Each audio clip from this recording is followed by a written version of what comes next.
Prescott then. So sprinting, I kind of know the drill after 4 years. You turn up, you know the course, you know where you're going to be, in what gear and what corner does what. Some of the little tricks and traps of some of the berms and corners. When it comes to Prescott, I have absolutely no idea.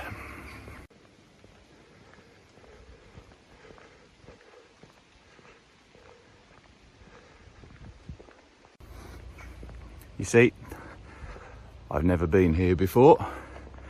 This is one of those tracks I've always wanted to do, heard so much about. And now I'm here and walking the course. I have to say, this track over-delivers in so many ways. So a little bit like Lowton Park or Shelsley Walsh, this place just feels polished. Armco's, good tarmac, great facilities, tight paddock, you know, a bit of history about it. I have to say, I'm coming up today with the nervousness I had in season 1 when you go into those circuits for the first time. It's going to be an exciting day.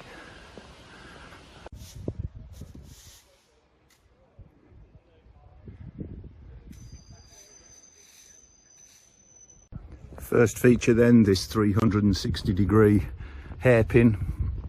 One of those pieces of tarmac that doesn't look like it's a tractor anyway, it's just an excuse for a hairpin.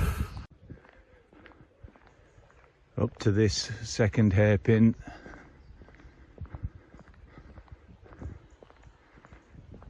And this corner is a lot steeper than it looks.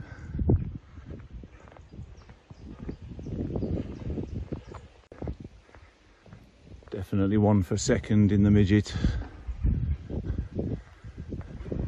LSD will come into its own here, giving me some grip hopefully to slingshot into this straight.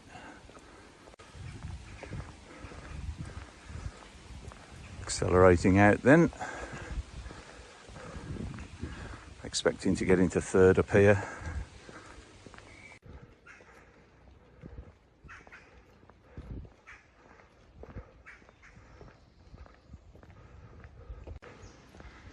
Round the left, second gear, then opening it up one last time, possibly getting into third here.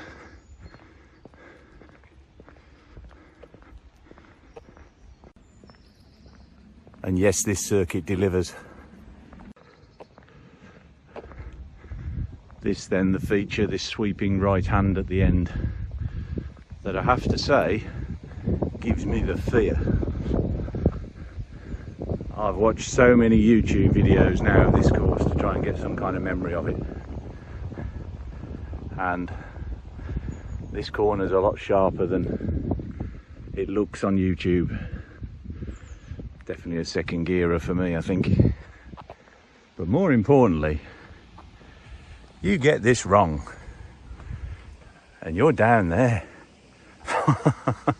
Oh my God. I think this wins the prize for the scariest feature on any sprint track ever.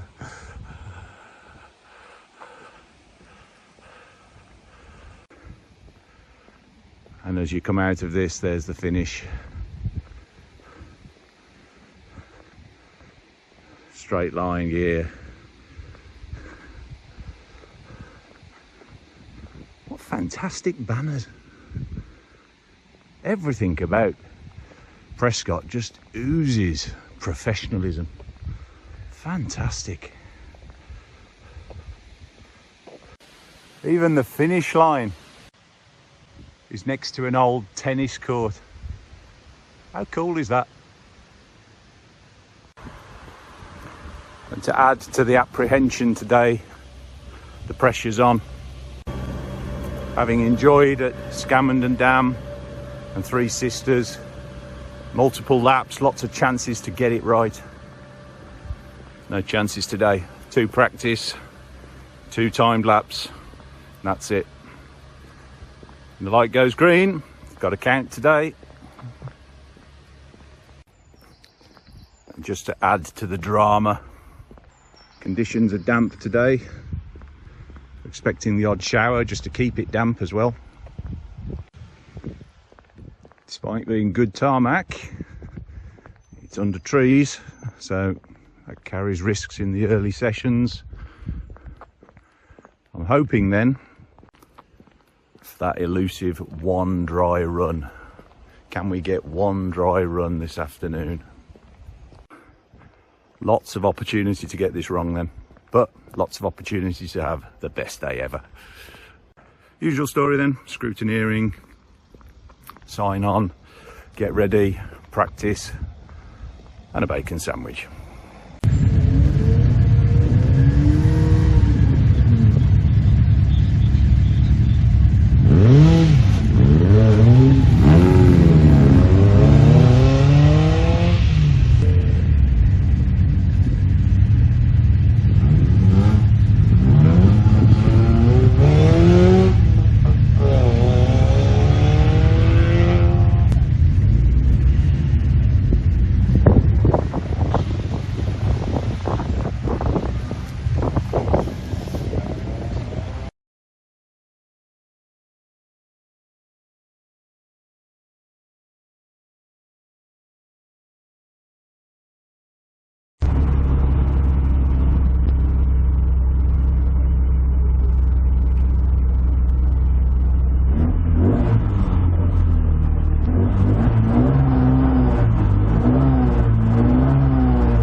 Joys of sprinting. Lunchtime break now then, having done 2 practice laps, and it's chucking it down.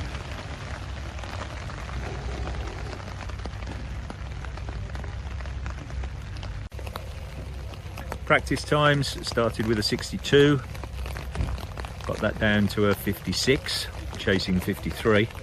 I don't know where the time is. Just need that dry run to do it, but I think that's going to be elusive today.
So one dry lap and then the heavens open again.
So the weather holding out again for the last timed lap.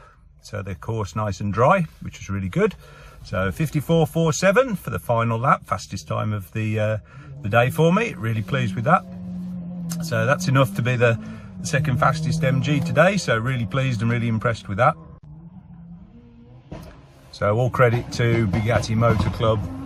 Really fantastic venue. Equally as good for drivers as it is for spectators. Definitely recommended, one to drive and one to come and see the MG Car Club Speed Championship. So we move on. We're well past halfway now in the season, so we approach the last few events. So onwards and upwards, another few weeks, and then we're back out at Kerbera.